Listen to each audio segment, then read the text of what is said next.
ప్రేమ చాలా గొప్పది ఈ భూమి మీద. ఈ దేవుడిని ప్రేమించాలని వాక్యం సెలవిస్తుంది. అన్ని ఆజ్ఞల్లో మొట్టమొదటి ఆజ్ఞ నీ దేవుడిని ప్రేమించాలి. ప్రేమించిన వాళ్ళు ఖచ్చితంగా త్యాగాన్ని గుర్తిస్తారు, కష్టాన్ని గుర్తిస్తారు. త్యాగాన్ని గుర్తించకుండా ఈ భూమి మీద నేను పొద్దునే ప్రార్థన చేసుకుంటున్నాను, బైబిల్ చదువుతున్నాను, కానుకిస్తున్నాను అంటే దేవుడు అంగీకరించరు. నా త్యాగాన్ని నువ్వు ఎంత గుర్తించావు అని అడుగుతారు దేవుడు. ప్రతి ఒక్కరిని అడుగుతారు, నువ్వు నిజంగా నా బిడ్డవైతే, నా రక్తం చేత నువ్వు కొనబడితే నా త్యాగం ఎంత గుర్తించావు? ఓపెన్ గా అడుగుతారు. నువ్వు నా బిడ్డవైతే, నిజంగా నా త్యాగం చేతే నువ్వు రక్షించబడ్డావు నమ్మితే ఎంతవరకు నా త్యాగం నీ హృదయంలో ఉంది అని అడుగుతారు దేవుడు. పూర్తిగా తెలుసుకున్నావా? నీ హృదయం అంతా నా త్యాగంతో నిండిపోయిందా? నేను చేసిన త్యాగంలో అన్ని కోణాలు నీకు తెలుసా? నువ్వు చెప్పగలవా? వర్ణించగలవా?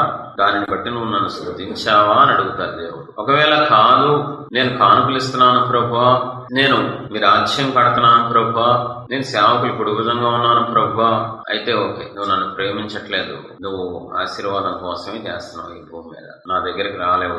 ఆయన ప్రేమించకుండా ఆయన యుద్ధకి పరలోకం వెళ్ళటం అసాధ్యం, అసంభవం అండి. దేవుడిచ్చిన ధర్మశాస్త్రాన్నే దివారాత్రులు ధ్యానిస్తే దేవుడి త్యాగాన్ని ఇంకెలా ధ్యానించాలని నా మనసుకు తోస్తుంది. దేవుడు బలైపోకుండా పరలోక సింహాసనం మీద ఉండి తన సేవకుడిని వాడుకొని ఇచ్చిన ధర్మశాస్త్రాన్నే దివారాత్రులు ధ్యానిస్తే నువ్వు నేను బ్రతకడానికి కారణమైన, నీ రక్షణకి నా రక్షణకి కారణమైన, నీ ఆశీర్వాదానికి నా ఆశీర్వాదానికి మూలమైన దేవుని త్యాగాన్ని ధ్యానించకపోతే నువ్వు అసలు ఆయన్ని ప్రేమిస్తున్నట్లు కాదు, ఆయన్ని వాడుకుంటున్నట్లు ఖచ్చితంగా పొందుకుంటావు. అన్యులు కూడా ఆయన సహాయం చేస్తున్నారు. నీకు చేసేది ఏంటి? నువ్వు ఆయన బిడ్డగా ఉండక్కర్లే. అన్యులు కూడా దేవా అంటే అయ్యో నా స్వరూపమే కదా, ఆయన నీతిమంతుల మీద అవినీతి మంతుల మీద కూడా వర్షం కురిపిస్తారు.